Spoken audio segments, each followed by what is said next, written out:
గురువుగారు, భాగవతంలో ప్రస్తావించినటువంటి ధ్రువ చరిత్ర భూభ్రమణ సిద్ధాంతాన్ని వివరించే ఒక విజ్ఞానం అంటారు, నిజమేనా?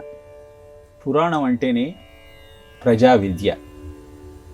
ఇహపరానికి కావలసిన అన్ని విషయాల ప్రస్తావన కథల రూపంలో పురాణంలో మనకు తెలియజేయబడింది. ధ్రువ చరిత్రను పరిశీలిస్తే ధ్రువుడు ఉత్తానపాదుని కుమారుడు. ఉత్తానపాదుడికి సురుచి, సునీతి అని ఇద్దరు భార్యలు ఉంటారు. సురుచి అంటే ఉత్తానపాదుడికి చాలా ఇష్టం.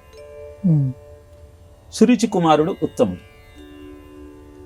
ఉత్తముడు ఉత్తానపాదుడి అంకపీఠం మీద కూర్చొని ఉండటం చూసినటువంటి ధ్రువుడు తాను కూర్చోవాలనుకున్నాడు.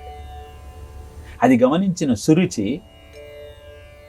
ధ్రువుడు అక్కడ కూర్చోవటానికి అంగీకరించకుండా, నువ్వు నా కడుపున పుడితే మాత్రమే నీకు ఈ అదృష్టం దక్కుతుంది అని అవమానిస్తుంది. అప్పుడు ధ్రువుడు తల్లి అయిన సునీతి దగ్గరికి వెళితే సునీతి తపస్సు చేయమంటాడు.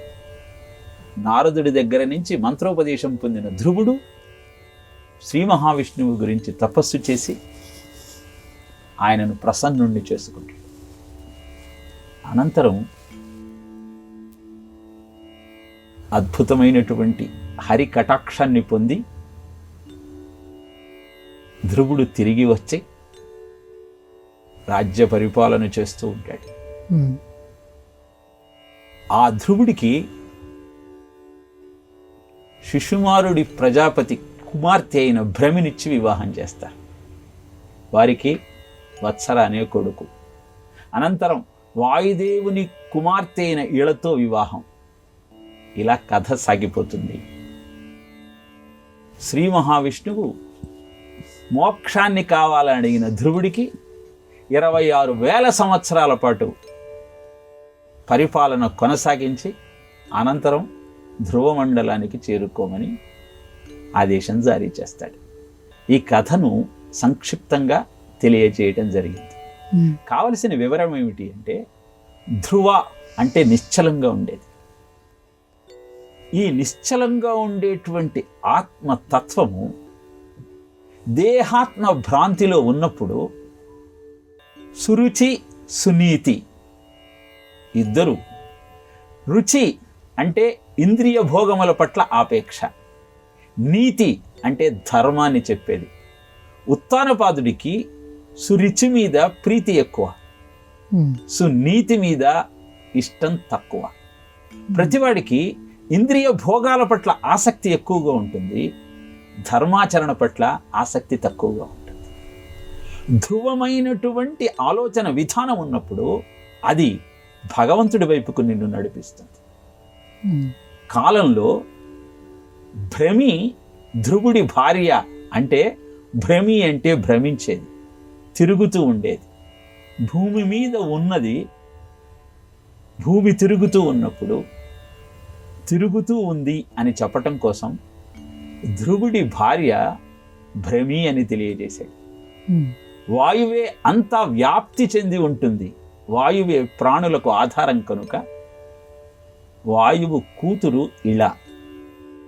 ఆ వాయుదేవుడు తన అంశను ధ్రువుడికి భార్యగా అందించాడు. వత్సర కొడుకు అంటే సంవత్సరము అనేది కాలానికి ఒక హద్దు. ఈ విధంగా కాల నిర్ణయాన్ని చేస్తూ 24,000 సంవత్సరాలు భూమండలాన్ని పరిపాలించమన్నాడు.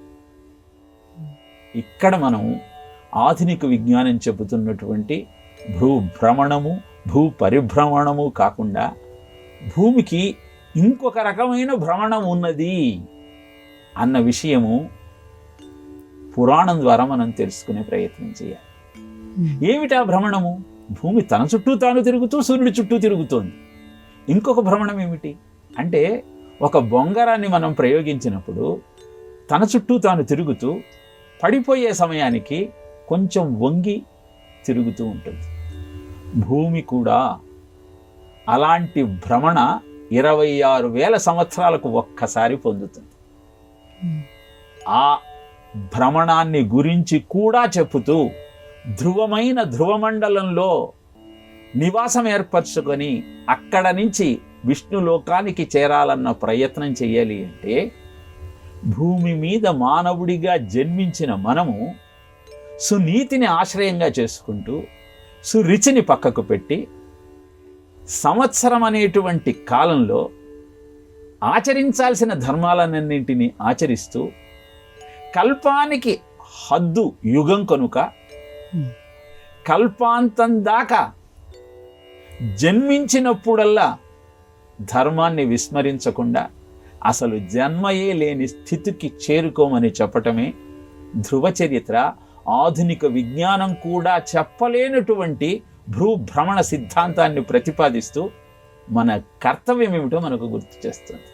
అందుకే పురాణాన్ని కేవలం కథలా మాత్రమే కాకుండా దానిలోని అంతరార్థాన్ని కూడా గ్రహిస్తూ మనం అవగతం చేసుకోగలిగినప్పుడు అద్భుతమైన మార్గదర్శకం చేస్తుంది. పురాణం అంటేనే పురార్థం నవం కరోతి ఇది పురాణం. ప్రాచీన విజ్ఞానాన్ని ఆధునిక జీవనానికి అన్వయించుకుంటూ అభ్యుదయాన్ని ఎలా పొందాలో తెలియజేసే విజ్ఞానమే పురాణం. ధ్రువచరిత్ర కూడా ఇహాన్ని గురించి తెలియజేస్తూనే పరాన్ని అందుకోవటం కోసం చేయాల్సినటువంటి పరిశ్రమ గురించి మనకు వివరించే అద్భుతమైన గాథ.